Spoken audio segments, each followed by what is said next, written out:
갑질 49호 중에 15 여인형 피신조서 15, 16, 18쪽을 제시하겠습니다. 여인형 사령관은 검찰 조사에서 체포자 명단이 언론에 보도된 14명이 맞을 것 같다라고 진술을 하셨고요.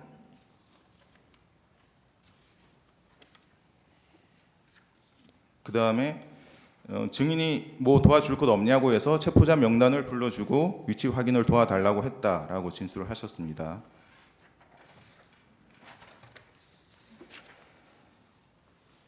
그리고 홍장원에게 요청한 위치 추적 대상자가 조지호 경찰청장에게 요청한 위치 추적 대상자와 동일한 것 같다라고 진술을 하셨습니다. 그래서 여인형 사령관의 진술은 이제 증인의 증언, 여인형으로부터 체포 대상자에 대한 위치 추적을 요청받았다라는 내용과 증인이 작성한 메모의 내용과 일치하는 것으로 보이죠. 그런 것 같습니다.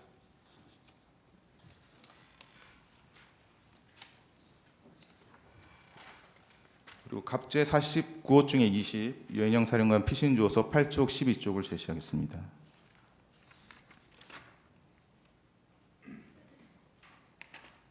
여인형 사령관 휴대전화 포렌식 결과인데요. 2024년 10월 27일 이런 메모가 있습니다. 포고령 위반, 최우선 검거 및 압수수색, 휴대폰 사무실 자택 주소 확인, 행정망, 경찰망, 건강보험 등이라는 메모가 발견됐고요. 그리고 2024년 11월 9일에 이미 계엄 당일에 체포 명단과 거의 동일한 이재명, 조국, 한동훈, 정청래, 김민석, 우원식, 이하경, 박찬대, 김민웅, 양경수, 최재형, 김어준, 양정철, 조혜주 등 14명의 명단이 이미 작성되어 있었던 메모가 발견되었습니다. 지금 이런 사실은 모르셨죠? 제가 들었던 이야기 이외에 다른 부분에 대해서는 일체의 정보가 없었습니다. 예, 14항입니다. 갑제 45호증의 10 조지호 청장의 2회 피신조서 28, 30쪽을 제시하겠습니다.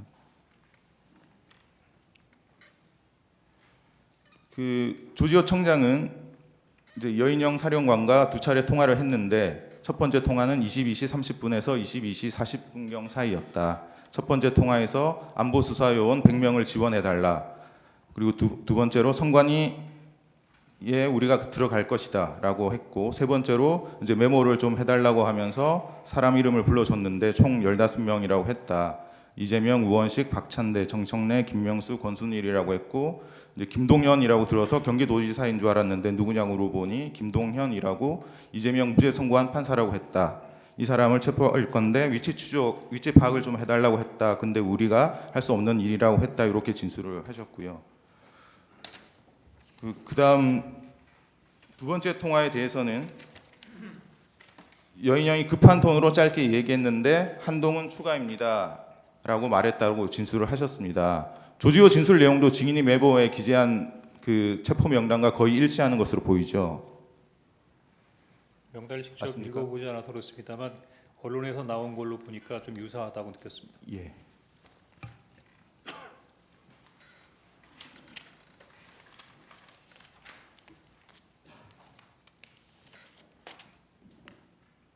다시 171호증의 1 메모를 제시하겠습니다.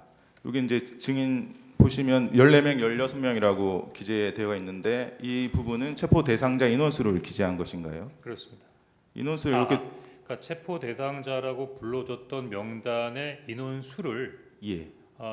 14명에서 16명 정도가 되겠다라고 기억해서 적어놓은 것입니다. 예. 16명 밑에는 밑줄이 있는데 이건 어떤 취지로 그으신 건가요? 16명까지일까?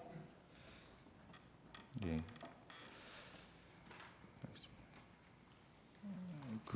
이제 기재한 인원은 12명으로 보이는데 나머지 2명 혹은 4명은 기억이 나지 않아서 이제 못 적으셨다는 것이죠. 제가 12월 6일 날 이 얘기할 때부터 2명이 기억이 안 나더라고요. 예. 근데 한 사람은 선관위 관계자라고 했고 한 사람은 아마 양 뭐라고 들었던 것까지는 기억이 난다고 같은데 누굴까 한동안 기억을 못했던 것 같습니다. 15항입니다. 갑제 49호 중에 15 여인형 피신조서 15쪽 16쪽을 제시하겠습니다.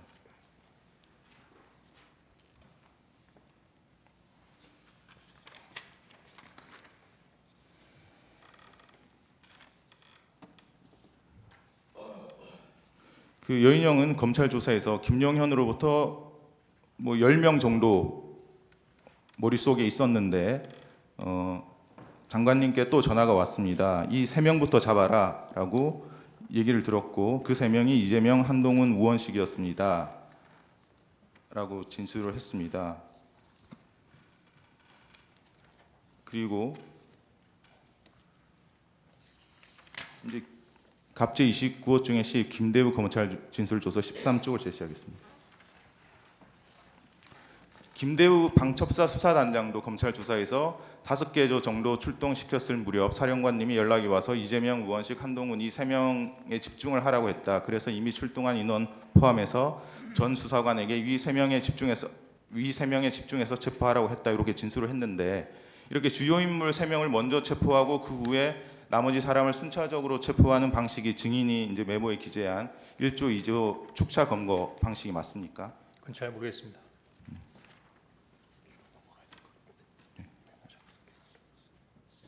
이제 16항 생략하겠습니다.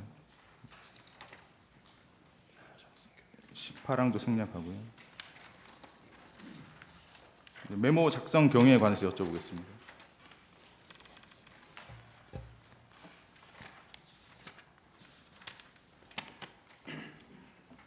그 19항입니다. 그 조선일보 등 일부 언론 보도를 보면 증인이 국정원장 공간 앞 공터에서 메모를 작성을 했다면 피청구인과의 22시 53분경 통화 이전에 메모를 작성했을 가능성이 있다. 이런 주장이 있습니다.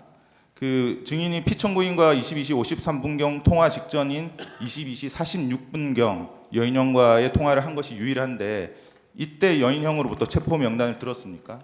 아닙니다. 가항은 답이나 생략하고요. 증인은 여인형과의 22시 46분경 통화 이후에 국정원장에게 연락을 했는데 연락이 되지 않아서 산하 부서장들에게 비상 소집을 지시하고 국정원장을 만나러 사무실에서 국정원장 공간으로 갔던 것이 맞나요? 맞습니다. 국정원 사무실에서 국정원장 공간까지는 자동차로 약 3분 거리라고 하는데 맞습니까? 네. 증인 혼자서 자동차를 운전해서 갔었나요? 아닙니다. 그때 수행원하고 운전원이 별도로 있었습니다. 그 증인은 22시 53분경 그 국정원장 공간 대기실에서 피청구인의 전화를 받았습니까? 그렇습니다. 그 당시에 국정원장의 공간 비서실 직원이 증인이 전화하는 모습을 볼 수 있었다고 하던데 맞습니까? 그렇습니다. 그 증인은 그러면 53분경에 전화를 했으니까 54분경 또는 55분경에 피청구인과의 통화를 마치고 공간 밖으로 나왔죠. 네. 이제 증인이 이제 지난 증인 신문 때는 22시 58분경과 23시 06분경 여인형과 2차례 통화를 했는데 이제 두 통화의 시간 차이가 8분밖에 되지 않고 그래서 통화 장소와 통화 내용을 정확하게 구별하지 않고 이제 축약해서 통화 내용을 섞어서 진술한 것으로 보이는데 맞습니까? 예, 방금 설명드린 대로 그렇게 진술을 했습니다. 네. 그러면 증인이 기억하는 22시 58분경과 23시 06분경의 통화 내용을 구별하면 어떻게 다릅니까? 마침 조서를 보니까 여인영 사령관도 제가 일반 폰으로 전화했고 보안 폰으로 바꾸자 그랬었는데 처음에 전화해서 국회 봉쇄 얘기가 있었고 위치 추적하자는 얘기가 있었고 체포자 명단을 불러주겠다고까지 했습니다. 근데 체포 명단을 그때 받아 적으려고 준비를 다 하고 있는데 가만 생각해 보니까 일반 폰으로 서로 통화하고 있는 거예요. 그래서 이거 약간 좀 예민한 것 같으니까 보안 폰으로 바꾸자라고 했죠.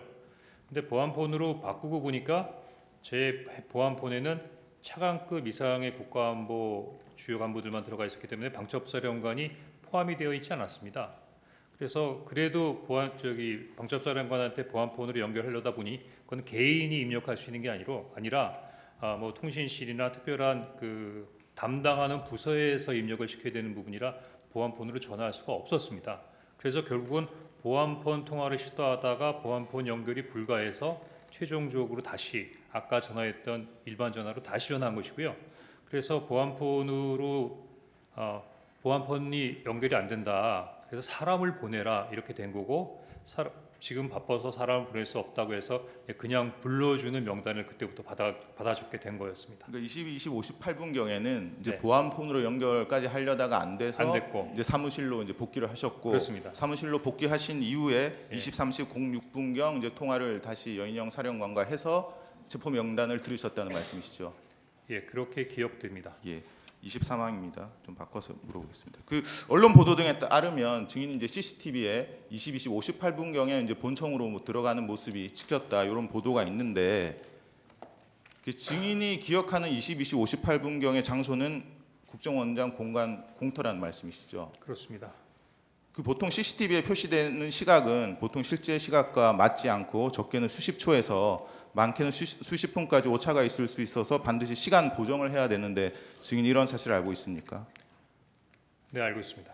그 증인이 모습이 찍혔다는 CCTV 촬영 시각이 실제 시각과 오차가 정확하게 얼마나 보정되었는지 전혀 이제 확인되지 않은 것으로 보이는데 그럼 뭐 보정이 됐다 이런 얘기 못 들어보셨죠?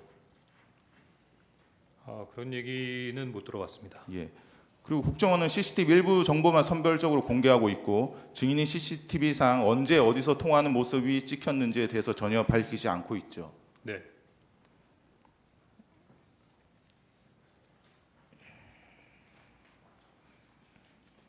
이 20사항 생략하겠습니다. 25항도 생략하겠습니다. 26항입니다. 증인이 12월 4일 이제 오후에 보좌관에게 전날 밤에 작성했던 명단을 다시 작성해라고 했는데 그 당시에는 보좌관이 처음에 그 12월 3일 밤에 작성했던 메모가 없어졌기 때문에 그렇게 다시 작성하라고 하신 건가요? 아닙니다. 그럼 다시 작성하라고 하신 이유가 정확히 어떤 건가요? 12월 4일 오후에 그 명단을 쭉 보고 있으니까 계속 그 두 명이 생각이 안 났던 부분이 머리를 맴돌았고 한두 명 정도가 더 있을 텐데라는 생각이 들었는데 다시 여인영 사령한테 물어볼 수 있는 상황은 아니었기 때문에 혼자서 이렇게 할까 저렇게 할까 하다가 뭐 특별한 의미는 없지만 보좌관에게 야 너 머리 좋으니까 한번 다시 써봐라고 얘기를 했고 사람이 어떤 일을 할 때 꼭 한 가지 이유로만 얘기하지 않지 않습니까? 사실은 첫 번째 메모를 그 두 장으로 나눠서 써오는데 사람 이름에 가로 열고 뭐뭐뭐 해갖고서는 아주 빽빽하게 나서 어떻게 보면 보기가 어려울 정도로 복잡한 메모라 이거 버리고 새로 써야겠다는 생각을 했었는데 마침 이제 보좌관이 들어오길래 너 머리 좋으니까 한번 이름만 다시 한번 시원시원하게 써봐. 하여튼 뭐 이런 식으로 얘기를 했던 것 같습니다. 예. 그래서 그 파란색 볼펜으로 이렇게 이름하고 본인이 기억하려다가 기억하지 못한 부분을 직책으로 해서 이렇게 한 10명 정도를 기억해서 썼던 것 같습니다. 예. 그러면 12월 3일 밤에 작성한 체포 명단과 12월 4일 오후에 작성한 체포 명단이 동일을 합니까? 명단은 다 동일합니다. 예.